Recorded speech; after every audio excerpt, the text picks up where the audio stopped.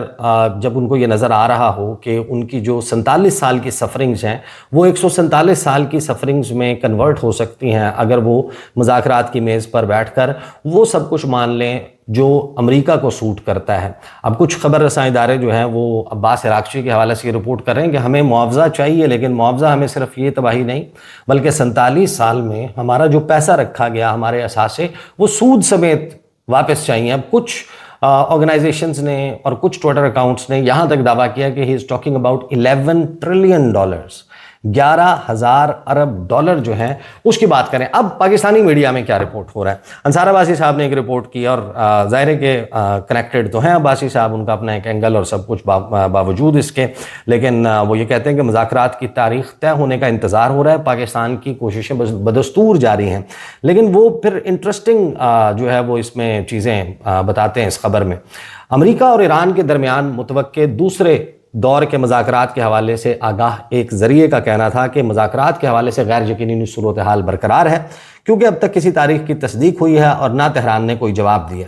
جب یہ پوچھا گیا کہ آیا مذاکراتی دور کے بارے میں کوئی پیش رفت یا اشارہ سامنے آیا ہے تو ذریعے نے کہا انتظار کر رہے ہیں۔ یہ جواب سفارتی حلقوں میں محتاط ماحول کی عکاسی کرتا ہے۔ دونوں فریقین کی جانب سے مذاکرات کے دوسرے دور کے لیے رضامندی کے انتظار کے باوجود اسلام آباد میں محتاط انداز سے پر امیدی کا تاثر برقرار ہے۔ مذاکرات سے متعلق امیدوں کے بارے میں سوال کے جواب میں ذریعے نے اسلامی تعلیمات کا حوالہ دیتے ہوئے کہا کہ اللہ تعالیٰ کی رحمت سے کبھی مایوس نہیں ہونا چاہیے، اور اس یقین کا اظہار کیا کہ مثبت پیش رفت سامنے آئے گی۔ سہولت کار کا کردار ادا کرنے والا ملک پاکستان دونوں فریقین کو اسلام آباد میں مذاکرات کی میز پر لانے کے لیے اپنی کوششیں جاری رکھے ہوئے ہے۔ سفارتی ذرائع کے مطابق اسلام آباد، واشنگٹن اور تہران دونوں کے ساتھ فعال رابطے میں ہے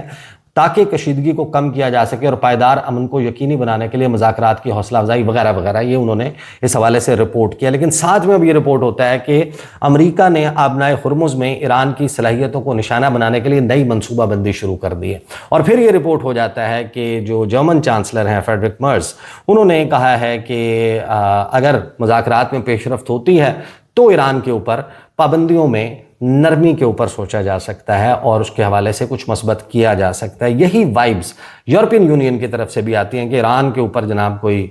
تعمیر و ترقی کے، پراسپیرٹی کے جو ہیں وہ دروازے کھول دیے جائیں گے۔ یہ خبریں باقاعدہ رپورٹ ہونا شروع ہوتی ہیں، لیکن ایک بات جو اس وقت ایران نے جس محتاط انداز میں سفارت کاری کی ہے، اس نے بہت سارے دنیا میں جو لوگ توقعات لگا کر بیٹھے تھے کہ ایک ملک جس پہ 40 دن بمباری کی گئی ہو، جس کی ٹاپ لیڈرشپ کو اسیسینیٹ کر دیا گیا ہو، اور سو مچ سو کہ first year and second year دونوں کو ہی، اور تمام ممکنہ جانشین جو ان کو نظر آتے تھے مختلف عہدوں پر ہو سکتے تھے ان کو شہید کر دیا گیا۔ ڈونلڈ ٹرمپ کے مطابق تو 159 جہاز جو ہیں وہ ڈبو دیے گئے، فضائیہ ختم کر دی گئی، کمیونیکیشن انفراسٹرکچر تباہ کر دیا، ان کی ایئر فورس تباہ کر دی، ان کے پل، ان کے انرجی انفراسٹرکچر، ان کے ڈی سیلینیشن پلانٹس، ان کے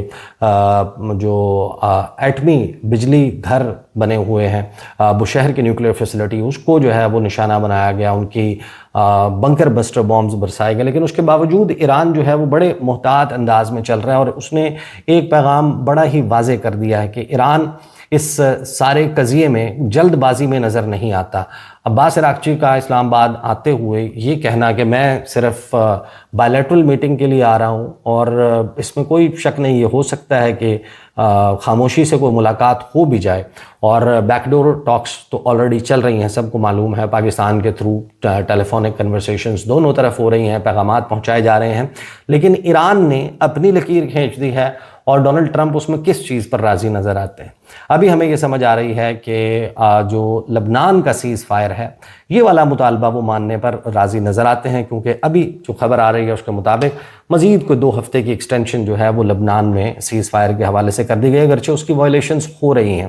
دوسری طرف ایران کا مطالبہ یہ ہے کہ نہیں، جب تک آبنائے ہرمز کے آگے جو ایران کی بحری ناکہ بندی شروع کی گئی ہے، یہ ایکٹ آف وار ہے، یہ سیز فائر معاہدے کی، انڈرسٹینڈنگ کی وائلیشن ہے، جب تک یہ ختم نہیں کیا جاتا ہم مذاکرات کی میز پر نہیں آئیں گے۔ تو ایک بات تو بڑا جو ہے وہ اچھے طریقے سے نظر آ رہی ہے کہ ایران کوئی ہلکی ڈیل نہیں کرے گا، مذاکرات کی میز پر بیٹھے گا، وہ امریکہ کو یہاں سے وار ٹرافی لفٹ نہیں کرنے دے گا، وہ امریکہ کے لیے اس کو ایک انسٹرومنٹ آف سرنڈر بنانے کی کوشش کرے گا۔ دوسری طرف ڈونلڈ ٹرمپ جو ہیں وہ بھی اس ایکسٹریم پر جا چکے ہیں جہاں وہ نہیں چاہتے کہ جو joint comprehensive plan of action تھا 2015 کا، اس سے ملتی جلتی کوئی ڈیل جو ہے وہ ہو جائے، جو ان کے لیے ایک بدنامی کا باعث بنے گی کہ اگر آپ نے ایسی ہی ڈیل کرنی تھی تو اس حملے کی پوری دنیا کو اتنی ٹربل میں ڈالنے کی 2018 میں اس جیسی پی اے او کو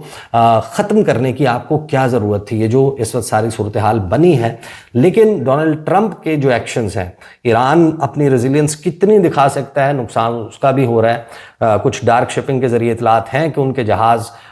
کچھ بچا کر پہنچ رہے ہیں انٹرنیشنل واٹرز میں اور مختلف ڈیسٹینیشنز کی طرف، کچھ پکڑے بھی گئے ہیں، کچھ کو واپس بھی موڑ دیا گیا ہے۔ لیکن ایران جو ہے وہ ایک تو کسی ہلکی ڈیل کے کرنے میں جو ہے وہ نظر نہیں آتا، لیکن ہو سکتا ہے ایران کے اوپر جو دباؤ ڈالا گیا ہے، ایران اس کو کب تک سسٹین کر پاتا ہے، that is to be seen. But one thing is for sure کہ جو بحری ناکہ بندی ہے، اس میں سب سے زیادہ جو دباؤ کچھ وقت کے بعد کریٹ ہوتا دیکھیں گے وہ امریکہ کے سب سے اہم ترین دوست ممالک کی طرف سے ہوگا، خلیجی ممالک جو اس کی کلائنٹ سٹیٹس ہیں ان کی طرف سے، کہ ہم اپنا تیل بھی نہیں ایکسپورٹ کر پا رہے، ہمارے پاس اشیاء خورونوش نہیں آ پا رہی، ہماری اپنی جو ہے وہ اس وقت سروائیول کا مسئلہ بن چکا ہے۔ اس میں کویت شامل ہے، بحرین شامل ہے، قطر شامل ہے، متحدہ عرب امارات، ٹو سم ایکسٹینٹ سعودی عربیہ، کیونکہ یہ سب پرشین گلف کی بندش اور پھر آگے امریکی جو بحری ناکہ بندی ہے اس سے افیکٹ ہو رہے ہیں۔ تو اس نے سچویشن کو خطرناک بنا دیا ہے، خطرناک اس وجہ سے کہ دونوں جانب یہ خدشہ موجود ہے کہ ہمارا مذاکرات کی میز پر بیٹھ کر کیا ہوا کوئی بھی فیصلہ ہمیشہ کے لیے اس کو ہماری شکست میں تبدیل کر سکتا ہے۔ اس وجہ سے ہارڈ لائن پوزیشنز موجود ہیں which may be create that point کہ جہاں پر آپ کو یہ لگتا ہے کہ جنگ کے ریزیوم ہونے کا امکان کہیں بڑھ گیا ہے، کیونکہ دونوں طرف کی پوزیشنز 100% سسٹینیبل نہیں ہیں۔ These are the details، developing story ہے، نظر رکھیں گے، بات کرتے رہیں گے۔ اب تک کے لیے اتنا ہی، اجازت دیجیے، اللہ حافظ۔